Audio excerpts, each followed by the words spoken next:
સિદ્ધપુર આપણે આઈસર રાખ્યું હતું જમવા માટે, તો આપણે જમી લીધું અને હવે અહીંયાથી વધે આગળ તો અંદર બખારો બહુ હતો એટલે આપણે કંઈક જમવાનું ન બતાવે અને આ સર્કલ આવી ગયું આવું ઇન્ડિયન ઓઇલ વાળું. ઇન્ડિયન ઓઇલ વાળું સર્કલ ક્રોસ કરીને પણ આપણે તો સીધા ચાલે જવાનું છે.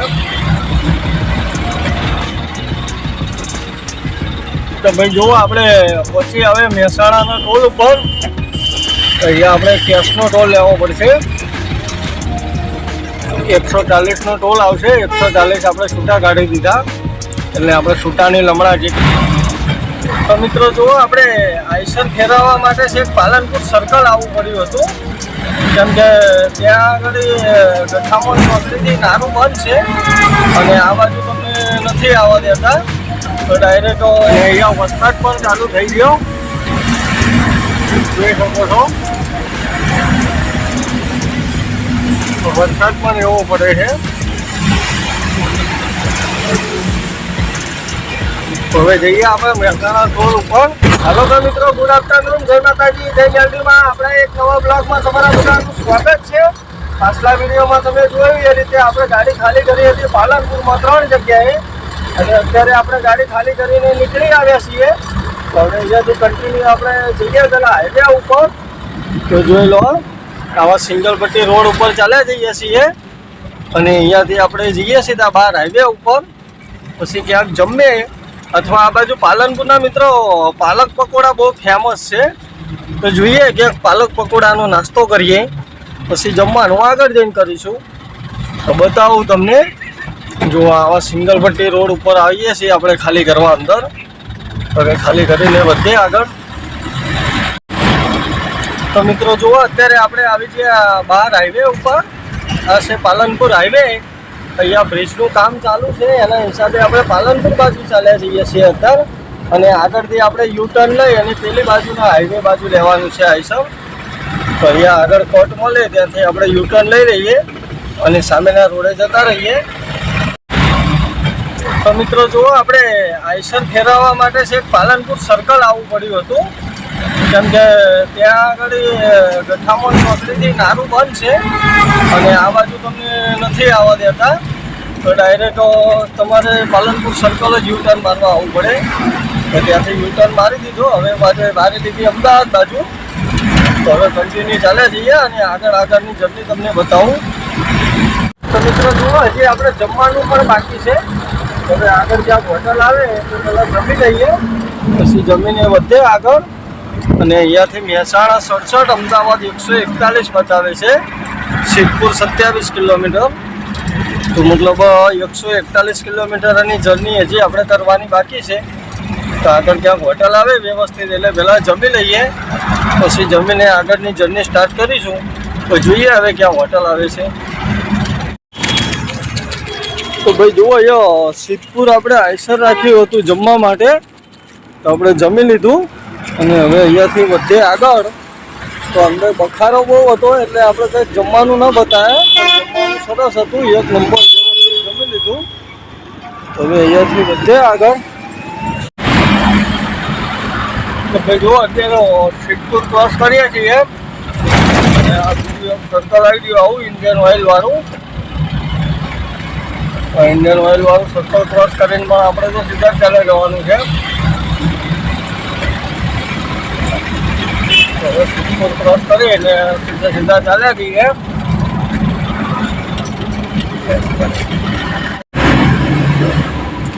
તો ભાઈ જો અહીંયા વરસાદને સાટાસાટી ચાલુ થઈ ગયા. એટલો બધો તો નથી પણ સાટાસાટી આ વાઇફરે ચાલુ ન થાય એવા. અને અત્યારે આપણે ઊંઝા ક્રોસ કરીએ છીએ. તો ઊંઝા ક્રોસ કરીએ અને ચાલે જઈએ મહેસાણા બાજુ. આ બધું ઊંચા છે. ઊંચા ક્રોસ કરી અને બધે આગળ. તો મિત્રો જુઓ, અત્યારે આપણે પહોંચવા આવ્યા મહેસાણા બાયપાસ ઉપર અને અહીંયા વરસાદ પણ ચાલુ થઈ ગયો, જોઈ શકો છો. વરસાદ પણ એવો પડે છે. હવે જઈએ આપણે મહેસાણા ટોલ ઉપર. અહીંયાથી આપણે લેવાની છે રાઈટ સાઈડ, તો અહીંયાથી રાઈટ લઈ લઈએ. તો ભાઈ જુઓ આપણે પછી હવે મહેસાણાના ટોલ ઉપર, અહીંયા આપણે કેશનો ટોલ લેવો પડશે. 140નો ટોલ આવશે. 140 આપણે છૂટા કાઢી દીધા, એટલે આપણે છૂટાની લમણા જીક ના રહે. તો હવે ટોલ ક્રોસ કરી આગળ રાખીએ ચા પાણી કરવા, અને ચા પાણી કરી અને પછી આગળની જર્ની સ્ટાર્ટ કરીએ. તો મિત્રો જુઓ અત્યારે આપણે મહેસાણા ટોલ ક્રોસ કરી લીધો, અને ચા પીવાની ગણતરી હતી પણ અહીંયા આગળ કેન્સલ કરી. આપણા મિત્રનો ફોન આવી ગયો તો એ કે તમે આગળ આવો, સતરાલ હું ઊભો છું, તો સતરાલ જઈને ચા પાણી કરીએ. એટલે હવે કન્ટિન્યુ ચાલ્યા જઈએ. અને મિત્રો આ બાજુ આ બનાસકાંઠા ડિસ્ટ્રિક્ટમાં ફરવા લાયક સારું છે, કે અનુભવ બધાનો સારો થયો. કોઈ માથાકૂટ નથી, કોઈ ગફામારી નહીં, અને એમ કે મજા આવી.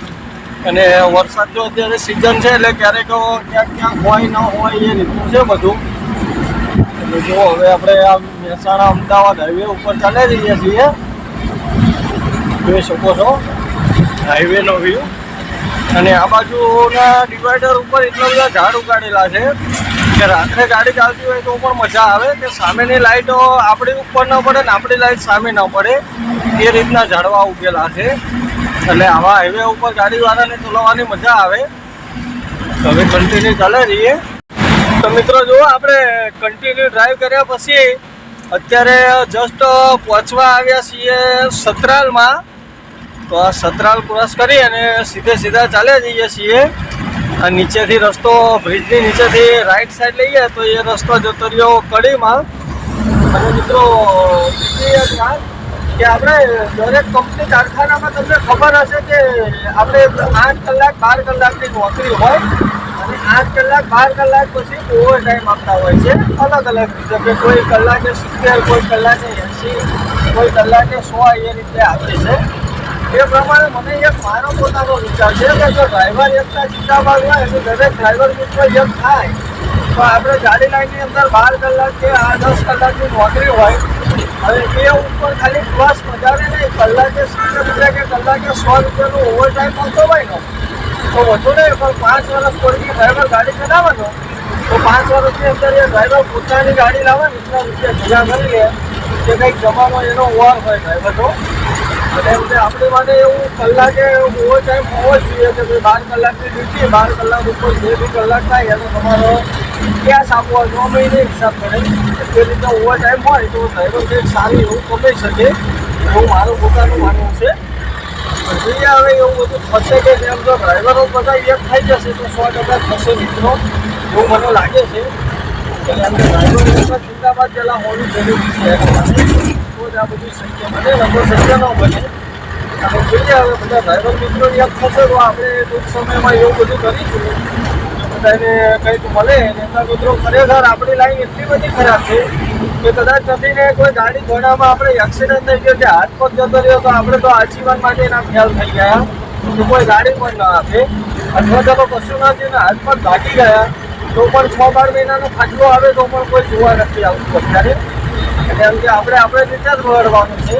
તો આ રીતે ડ્રાઈવર એકતા જિંદાબાદ કરી બધા એક થઈ જઈએ તો કંઈક આપણું સારું આગળનું ભવિષ્ય આવે એવું આપણે વિચારીએ. નહીં તો આ ગાડી લાઈનમાં હવે કોઈ આવવા તૈયાર નથી મિત્રો, એવું કંઈક વિચારીશું. હવે જો આપણે આ કન્ટિન્યુ ચાલે જઈએ. અને આપણે વૈષ્ણવદેવી થઈ અમદાવાદ નથી નીકળવાનું, કારણ કે રૂટ ચેન્જ કર્યો છે. તો આપણે જશું કલોલ, અને કલોલથી બીજા રસ્તે નીકળવાનું છે સીધું સિલત ચોકડી રિંગ રોડ ઉપર. હવે કન્ટિન્યુ ચાલે જઈએ અને આગળની જર્ની પણ તમારી જોડે શેર કરું મિત્રો. તો બધા વિડીયોમાં કન્ટિન્યુ જોડાયેલા રહેજો, વિડીયો છેલ્લે સુધી જોજો. તો મિત્રો જુઓ અત્યારે આપણે કલોલમાં એન્ટર કરી લીધું આપણું આઈટમ, અને ટાઈમ વાગી ગયા સાંજના 4:30, અને આપણે અહીંયાથી આઈટમ લેવાનું છે રાઈટ સાઈડ.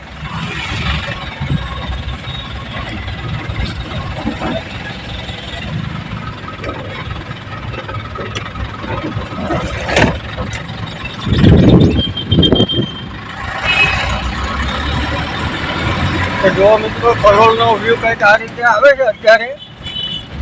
મતલબ કલોલ અંબિકા પાછળ રહી ગયું. આપણે એ વચ્ચે શોર્ટકટમાં નીકળ્યા, ડાયરેક્ટ આગળ આવી ગયા. હવે કન્ટિન્યુ ચાલે રહીએ. આ રસ્તો આપણે રિંગ રોડ સુધી છોડવાનો નથી, સીધા રિંગ રોડે નીકળીશું.